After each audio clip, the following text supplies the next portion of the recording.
Hello friends, मिसराज classes में आप सभी का एक बार पुनः स्वागत है। फ्रेंड्स, आज हम आप सभी के लिए दीर्घ संधि से अभ्यास प्रश्न लेकर के आए हैं। अभ्यास प्रश्न पिछले वीडियो में आप सभी ने दीर्घ संधि के विषय में विस्तार से अध्ययन किया।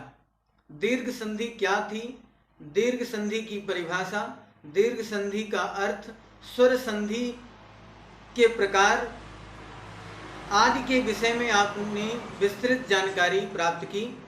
आज हम उसी विषय पर, क्योंकि आप लोग कंफ्यूज रहते हैं और काफ़ी कंफ्यूज हो जाने की वजह से आप संधि को कैसे विच्छेद करना है, संधि को कैसे पहचानना है, किसी शब्द के पहले वर्ण की अंतिम ध्वनि और दूसरे शब्द के पहले वर्ण की ध्वनि क्या निकल रही है, किस तरीके से आपको उसको समझ करके कहाँ पर हर्ष स्वर आ रहा है, कहाँ पर दीर्घ स्वर आ रहा है, यदि आप जितना आप अभ्यास करेंगे, जितना आप प्रैक्टिस करेंगे, क्योंकि संस्कृत में कहा गया है कि विद्या अभ्यासेन वर्धते, विद्या अभ्यास से ही बढ़ती हैं।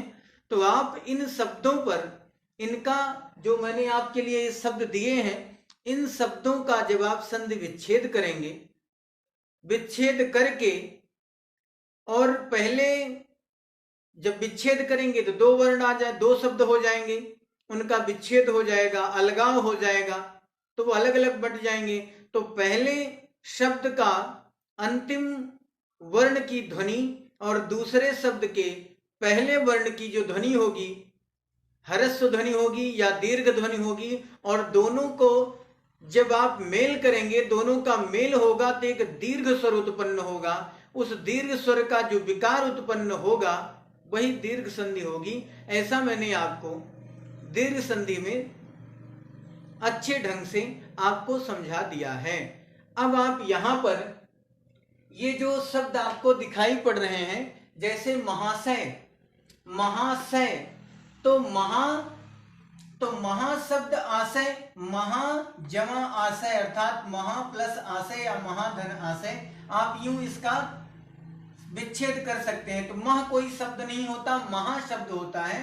तो महा प्लस आशय बराबर महाशय। तो यहां पर आप देख पा रहे होंगे कि महा, यहां पर दो शब्द हो गए, जब विच्छेद हुआ तो अलग अलग दो शब्द हो गए।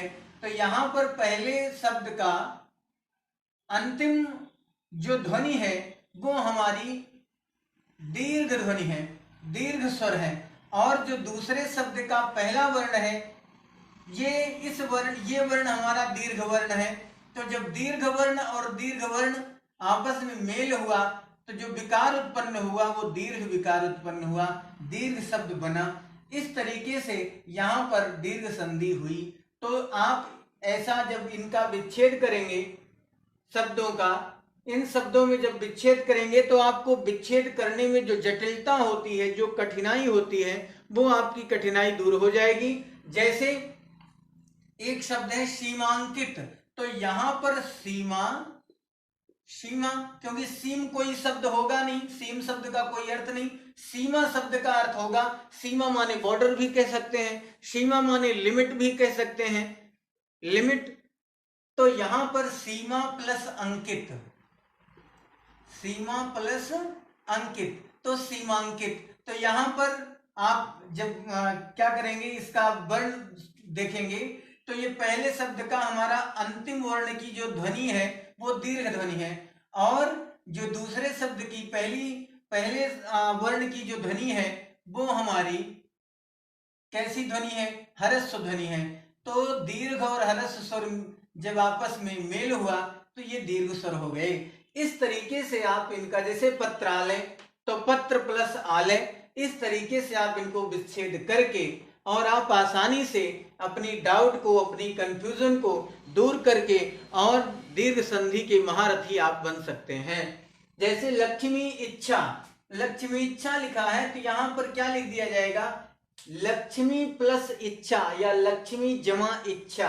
यहां पर ऐसे कर सकते हैं, लक्ष्मी क्योंकि लक्ष्य में कोई शब्द होगा नहीं, तो लक्ष्मी होगा, तो लक्ष्मी प्लस इच्छा, तो यहाँ पर लक्ष्मी इच्छा, तो यहाँ पर ई और ई, लक्ष्मी इच्छा, तो यहाँ पर जो इसका अंतिम वर्ण हुआ ध्वनि का वो ई, और इधर भी ई, दीर्घ स्वर दोनों तरफ हुए, तो यहाँ पर दीर्घ हमारा स्वर हुआ।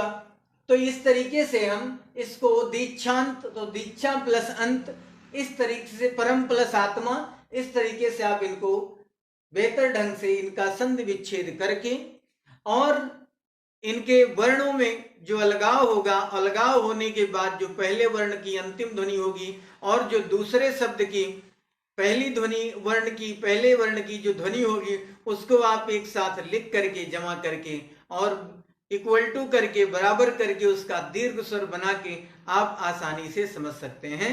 तो मित्रों, आशा करता हूं कि आप इससे अवश्य लाभ उठाएंगे और आपको अत्यधिक लाभ मिलेगा। किसी भी प्रतियोगी परीक्षा को आप फाइट आसानी से कर सकेंगे यदि इन एग्जाम्पल्स को आप अपने घर पर बैठ करके सॉल्व करेंगे और आसानी से इनकी चाहें तो आप नोट बना दें।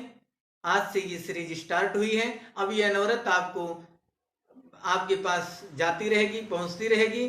तो आज की वीडियो में बस इतना ही। नेक्स्ट वीडियो में फिर मिलूंगा, तब तक के लिए धन्यवाद। Thank you.